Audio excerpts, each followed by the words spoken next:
Hello बच्चों, आज हम एक बहुत ही इम्पोर्टेंट टॉपिक के विषय में चर्चा करेंगे जो कि संज्ञा से अव्यय तक है। इसमें सबसे पहले हम संज्ञा के विषय में जानेंगे। संज्ञा किसी व्यक्ति, वस्तु, स्थान, प्राणी, भाव आदि के नाम को संज्ञा कहते हैं। संज्ञा कितने प्रकार का होता है? इसके दो आधार हैं। पहला, व्युत्पत्ति के आधार पर संज्ञा तीन प्रकार की होती है। पहला रूढ़, दूसरा यौगिक, तीसरा योग रूढ़। रूढ़ शब्द वे शब्द होते हैं जिनके खंड नहीं किए जा सकते। उदाहरण स्वरूप कृष्ण, राम, यमुना। यौगिक वे शब्द जिनके मूलतः दो खंड या उनसे अधिक खंड किए जा सकें और उसका एक अर्थ निकले, जैसे कि विद्यालय हुआ।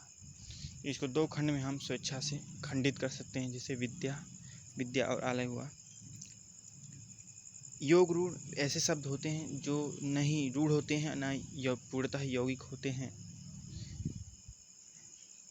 यह एक अन्य विषयत की प्रधानता को प्रदर्शित करते हैं, जैसे कि जलज हो गया, जिसका अर्थ है जल में उत्पन्न। इसके अंतर्गत बहुव्रीहि समास में आने वाले सभी उदाहरण सम्मिलित होंगे। अर्थ की दृष्टि से संज्ञा के प्रकार। प्रमुखतः अर्थ की दृष्टि से 5 प्रकार की संज्ञाएं होती हैं। पहला व्यक्तिवाचक, दूसरा जातिवाचक, तीसरा भाववाचक, चौथा द्रव्यवाचक, पांचवा समूहवाचक। इन्हें क्रमशः इंग्लिश में हम कहेंगे proper noun, common noun, abstract noun, material noun, collective noun. तो व्यक्तिवाचक संज्ञा किसे कहते हैं ये भी जान लें हम। व्यक्तिवाचक संज्ञा यानी जिस शब्द से किसी व्यक्ति, वस्तु, स्थान के नाम का बोध होता है उसे व्यक्तिवाचक संज्ञा। जैसे कि राम, ताजमहल, मऊ। तो मऊ एक विशिष्ट जिला है जिसका नाम, इस जिले का नाम क्या हो गया? मऊ। तो मऊ क्या हुआ? व्यक्तिवाचक संज्ञा। सेकेंड हम जानेंगे जातिवाचक। जातिवाचक में जैसे कि नदी हुआ, उदाहरण स्वरूप समझेंगे नदी।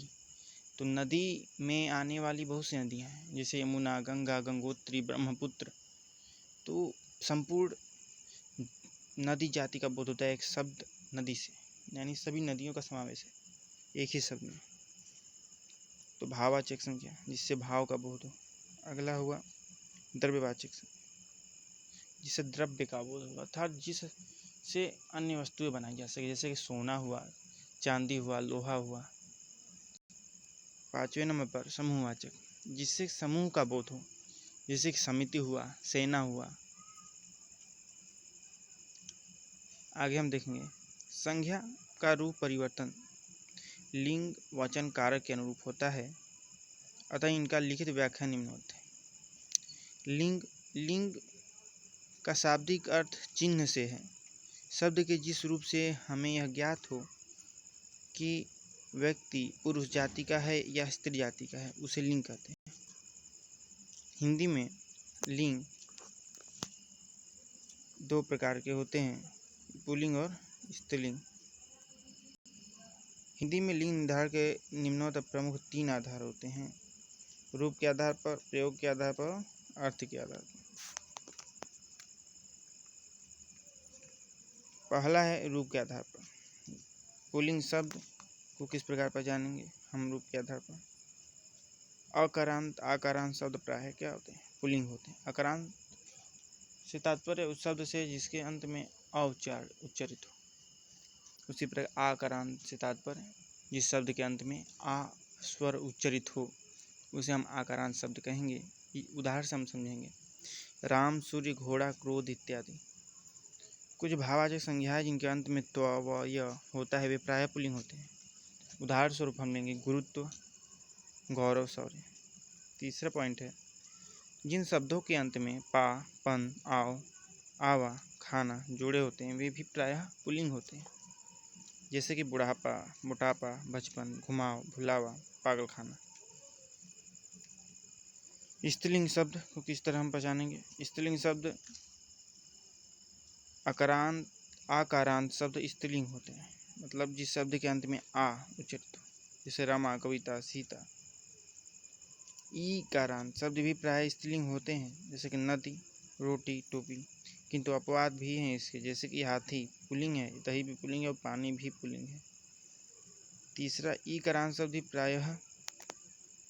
प्राय स्त्रीलिंग होते हैं, जैसे रीति, तिथि एंड हानि, किंतु इसके अपवाद हैं कवि, कपि, रवि, ये पुल्लिंग है। चौथा पॉइंट होगा आई या आवट, आहट या ताईमा प्रत्यय वाले शब्द भी स्त्रीलिंग होते हैं, जैसे लिखाई, डिबिया, मिलावट, घबराहट, सुंदरता एवं महिमा। प्रयोग के आधार पर अच्छा लड़का, अच्छी लड़की, तो लड़का पुल्लिंग है और लड़की स्त्रीलिंग। जैसे हम उदाहरण समझेंगे, राम की पुस्तक, राम का चाकू, तो यहाँ पे पुस्तक स्त्रीलिंग है और चाकू क्या है, पुल्लिंग है। आगे हम देखेंगे अर्थ के आधार पर। पुल्लिंग कवि है, कवि क्या है, पुल्लिंग शब्द है, इसका स्त्रीलिंग कवयित्री होगा। विद्वान का विदुषी, नेता का नेत्री, महान का महती, लेखक का लेखिका। उदाहरण से समझेंगे इसको हम। वह एक विद्वान लेखिका है, तो यहाँ पे हम देखेंगे लेखिका के पहले जो विद्वान है, यहाँ पे हमारे क्या रहना चाहिए, विदुषी, क्योंकि ये लेखिका क्या है, ये स्त्रीलिंग है। क्या है, स्त्रीलिंग, इसलिए इसके पहले स्त्रीलिंग शब्द का प्रयोग। वचन, वचन से तात्पर्य शब्द के जिस रूप से उसकी संज्ञा का बोध होता है उसे वचन कहते हैं। ये प्रमुखतः दो प्रकार के होते हैं, एक वचन और बहुवचन। एक वचन के अंतर्गत पुस्तक, लेखिका, गाय, नदी, लड़की, और इसका क्रमशः जो बहुवचन बनेगा वो होगा पुस्तकें, लेखिकाएं, गाय, नदियाँ, लड़की। यहाँ पे हम समझेंगे कारक किसे कहते हैं। तो संज्ञा या सर्वनाम का वाक्य के अन्य पदों से प्रमुखतः जो क्रिया से जो संबंध होता है उसे कारक कहते हैं।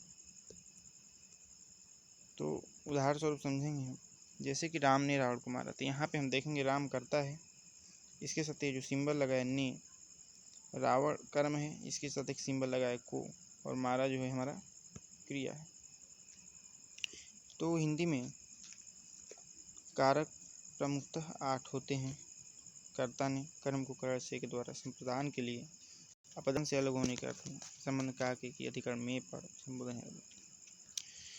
तो इस प्रकार की वीडियो आप लोग चाहते हैं कि मैं डेली अपलोड कर सकूं, इसलिए आपसे रिक्वेस्ट है कि आप इस चैनल को सब्सक्राइब ज़रूर करें।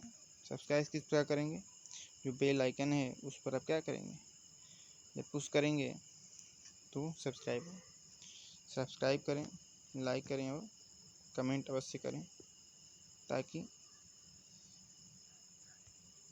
मैं भी उत्साहित हूँ जिससे कि नेक्स्ट वीडियो अपलोड कर सकूँ। धन्यवाद।